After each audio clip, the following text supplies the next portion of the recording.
She's missing. Oh no, she's here.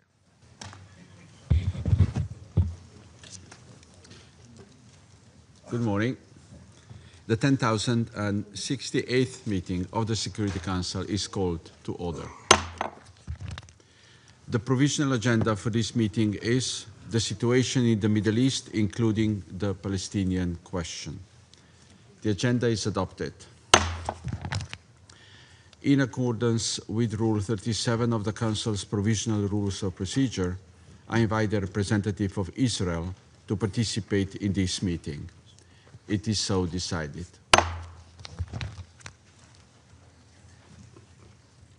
I propose that the Council invite the permanent observer of the Observer State of Palestine to the United Nations to participate in the meeting, in accordance with the Provisional Rules of Procedure and the previous practice in this regard.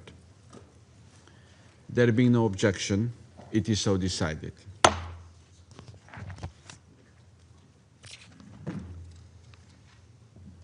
In accordance with Rule 39 of the Council's Provisional Rules of Procedure, I invite Mr. Ramiz Alakbarov, Deputy Special Coordinator for the Middle East Peace Process, United Nations Resident and Humanitarian Coordinator, to participate in this meeting.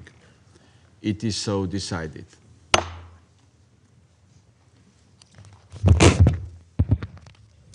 The Security Council will now begin its consideration of the item 2 of the agenda.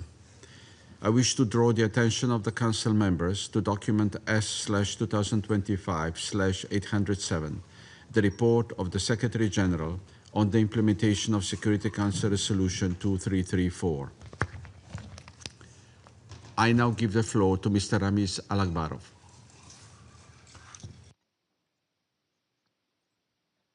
Mr. President,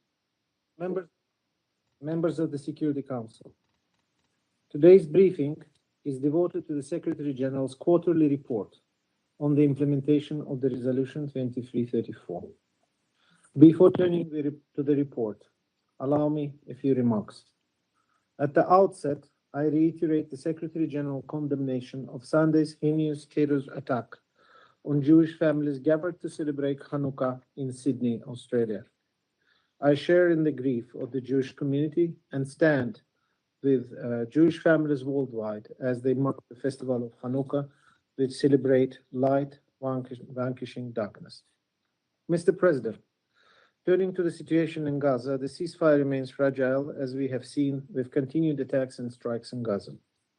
I welcome the ongoing efforts by the mediators to avert further escalation, support implementation of the current commitments, including the recovery and return of the last Israeli hostage, and to advance discussions on the next phase and implementation of the comprehensive Gaza in line with UN Security Resolution 2803. The UN is doing its part to support the ceasefire and meet the staggering needs of the population. The UN's winterization efforts are underway, distributing tents, blankets, and other essential supplies, reaching people where they are. But conditions remain dire, and the risk of hypothermia is increasing with the onset of the winter weather. Tragically, the first hypothermia-related death, a 2-week-old newborn boy from Khan Yunis, was early. Preserving and expanding operating space with humanitarian partners, including through the I welcome the partial reopening of the Al-Anbar King Hussein Bridge crossing for the transfer of aid to Gaza following a deadly attack on Israeli soldiers there in September. However, supplies through this route are currently capped at low levels. Large quantities of aid are prepositioned in warehouses in Jordan, awaiting full resumption. I urge the authorities of Israel to enable the timely and at-scale movement of life-saving assistance through the Jordan Mr. President, in concerning development on 8 December, Israeli authorities forcibly entered the UNRWA compound in East Jerusalem, seizing property and replacing the UN flag with Israeli flag. The Secretary General strongly condemned these actions and emphasized that the compound remains United Nations premises and is inviolable and immune from any other form of interference. On 11 December, Israeli cabinet decided to approve or regularize 19 settlements in the occupied West Bank. This includes the settlements of Ganim and Kadim in the northern West Bank, which has been evacuated by Israel in 2005. Mr. President, I will now turn to highlighting some of the Secretary General's observation on the implementation of the Security Council Resolution 2334 of the year 2016 during the reporting period. I welcome the ceasefire in Gaza based on U.S. President's plan to end the Gaza conflict and through the tireless mediation efforts of Egypt, Qatar, Turkey, and the United States. The ceasefire offers a critical opportunity to halt the bloodshed and improve the humanitarian situation. I urge Israel and Hamas to fully implement the ceasefire, exercise maximum restraint, and adhere to international law, including relevant UN resolutions. The ceasefire must be consolidated to enable recovery and reconstruction in Gaza. The United Nations stands ready. I welcome the release of all living hostages held by Hamas in Gaza, and I am relieved that families are being reunited after long periods of anguish. I call for the immediate return of the remains of the last deceased hostage. The International Committee of the Red Cross, ICRC, has been indispensable in I reiterate the protection of the report, including sexual violence and by the reporting some violence. I unequivocally condemn the killing and injury of civilians in Gaza, including children and women. While the ceasefire has largely held, periodic Israeli military strikes continue, causing significant civilian casualties and extensive damages to homes and infrastructure. Armed Palestinian attacks against Israeli soldiers have also continued. Gunfire and shelling near withdrawal lines and attacks on civilians attempting to return home or access land have resulted in further loss of life. Such incidents must immediately cease.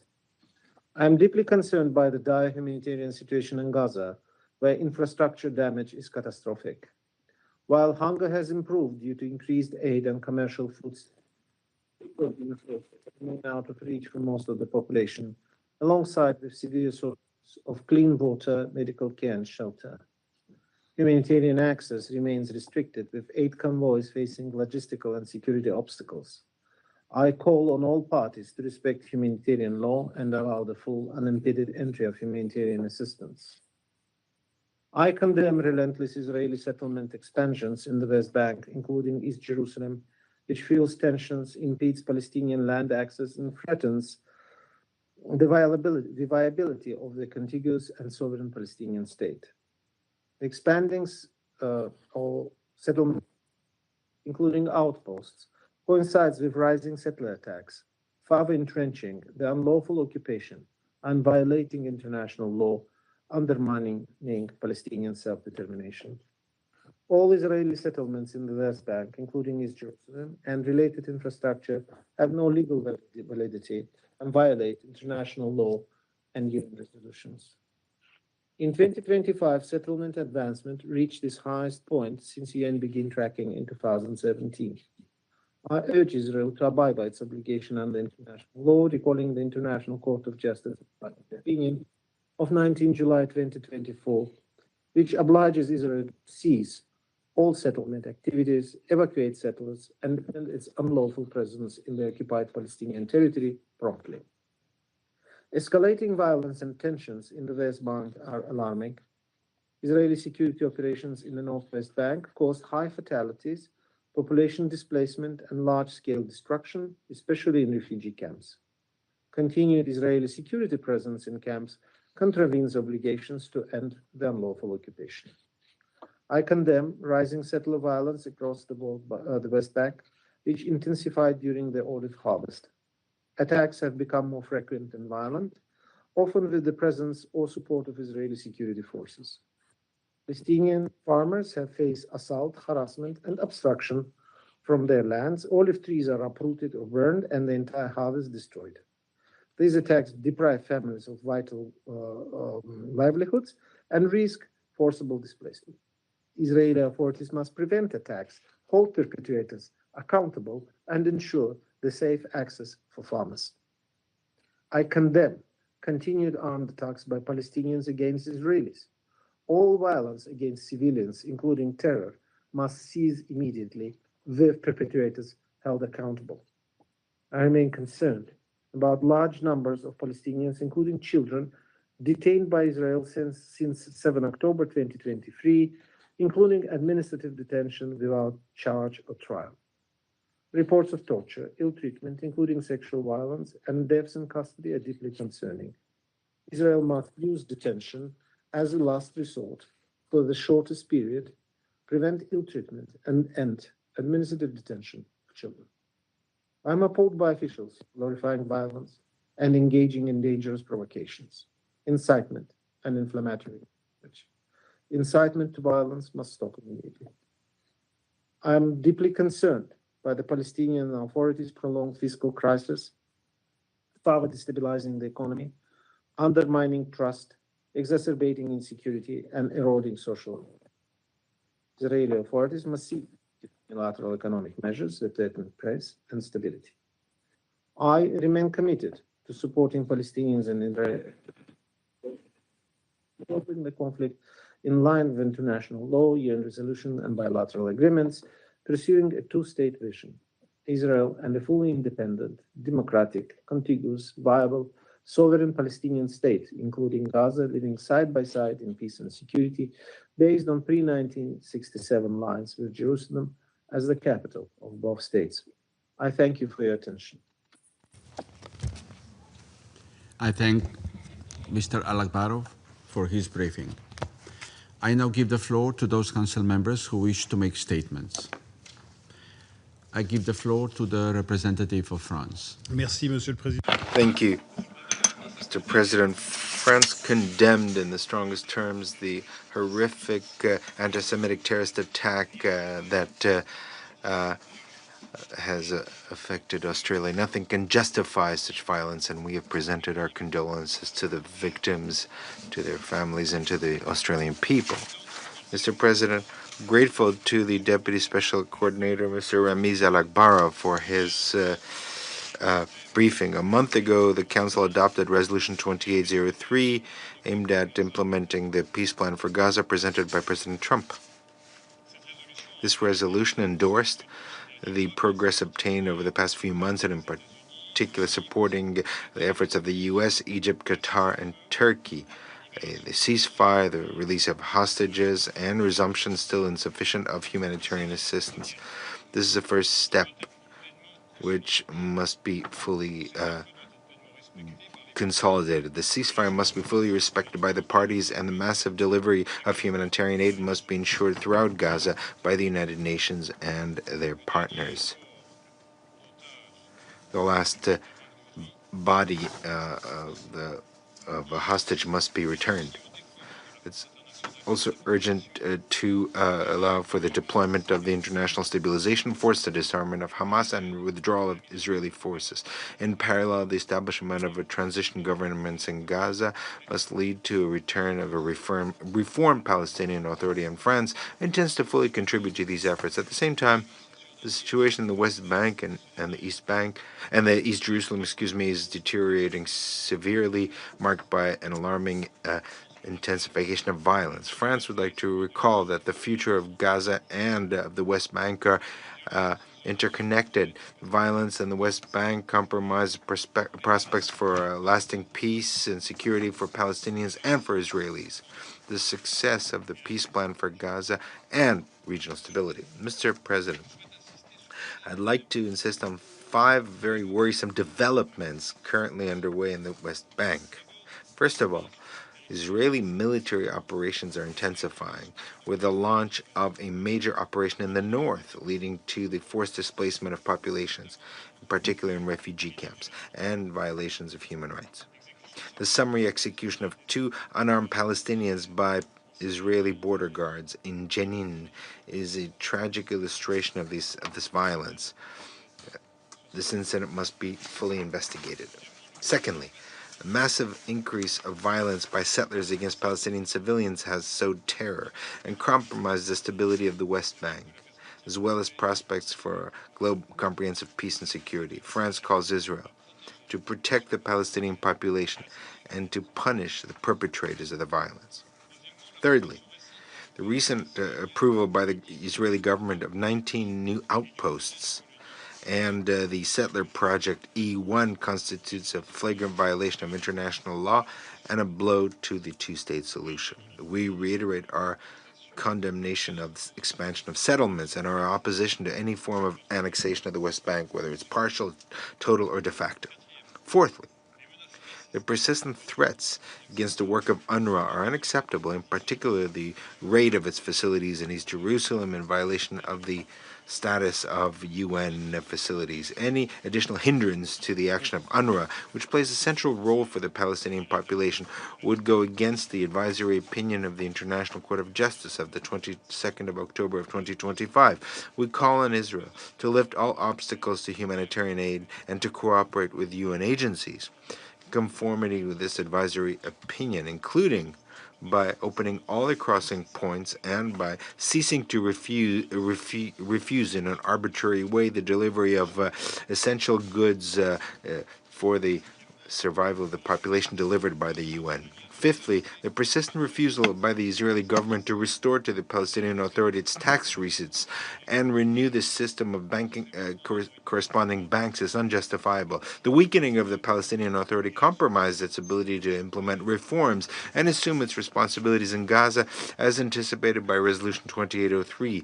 Its financial collapse would be a serious threat to regional stability and to the security of Israel. Mr. President, to conclude, France reaffirms its commitment to this two-state solution with a state of Palestine living in peace and security side by side with Israel. This is the only credible horizon for peace and security for everyone in the region in conformity with the New York Declaration adopted in September by a very broad majority in the General Assembly. Thank you. I thank the representative of France for the statement, and I give the floor to the representative of Algeria. Thank you, Mr. President. I would like to thank Deputy Special Coordinator Al-Akbarov for his briefing on the implementation of Resolution 2334.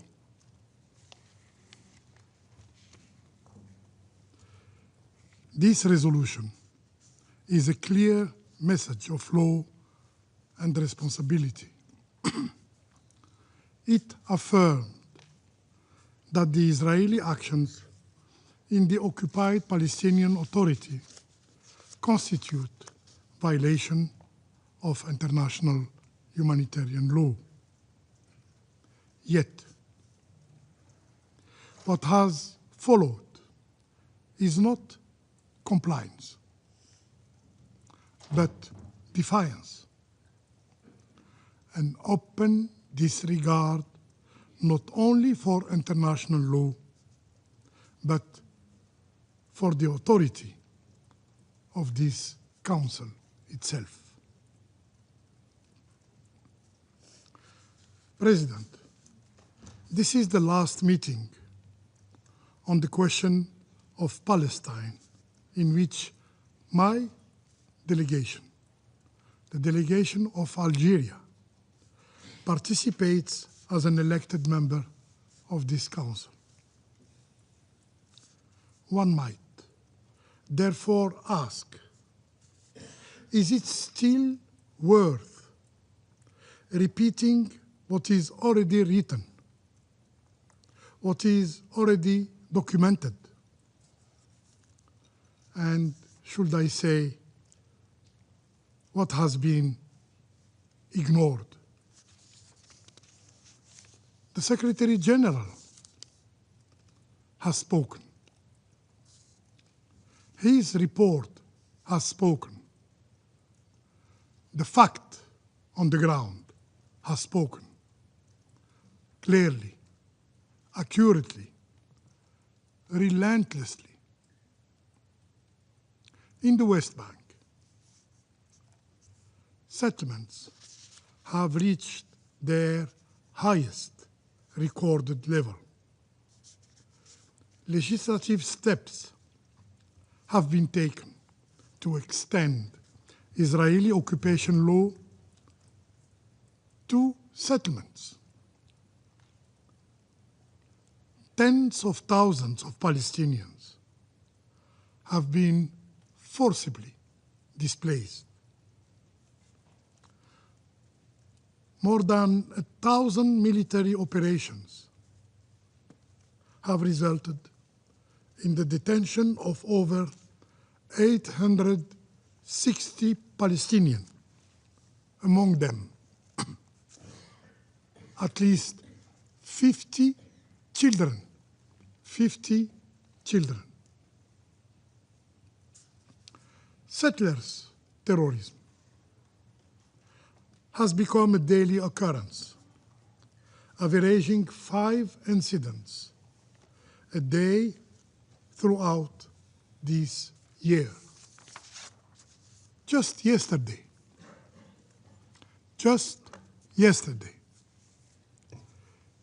Israeli forces demolished 2 more buildings in Ramallah and in East Jerusalem.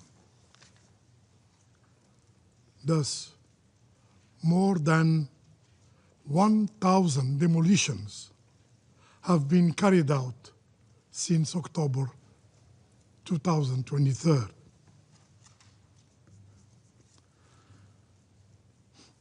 And in the few next days, 100 homes, Palestinian homes, are planned to be demolished. This is not an anomaly. It is not a deviation.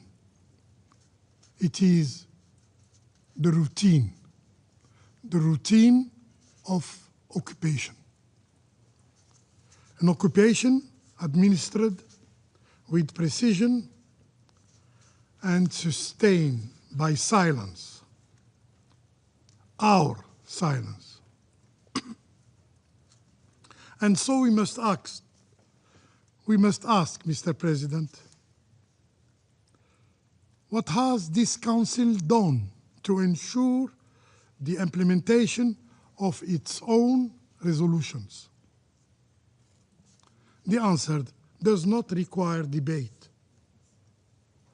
It requires honesty, simply honesty. This Council did nothing. Nothing. Had such violations unfolded elsewhere, this chamber would have moved swiftly. Sanctions imposed, accountability mechanism activated, perpetrators named and restrained. Here, however, the opposite has occurred.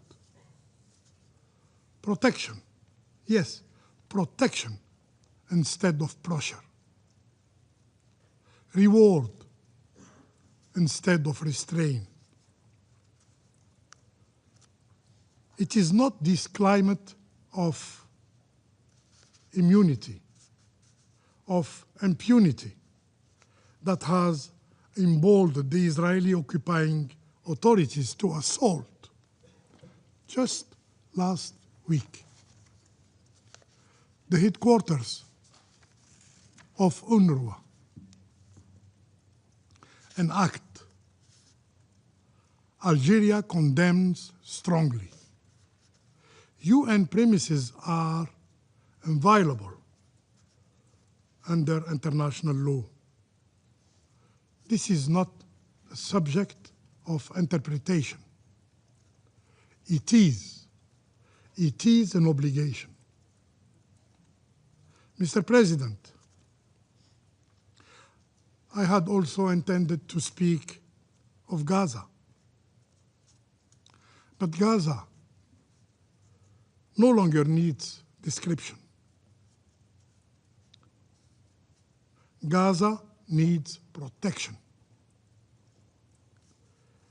Despite the ceasefire endorsed by Resolution 2803, catastrophe persists.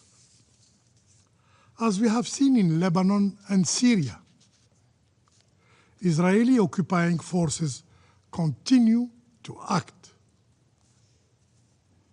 continue to bomb, as though ceasefire arrangements bind everyone except themselves.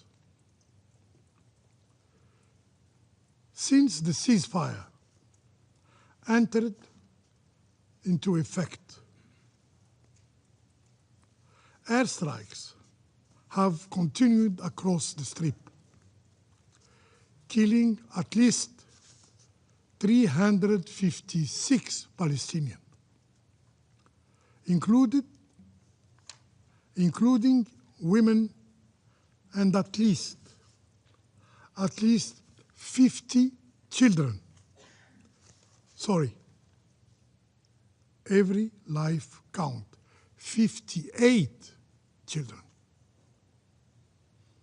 and enduring more than 1,000 others.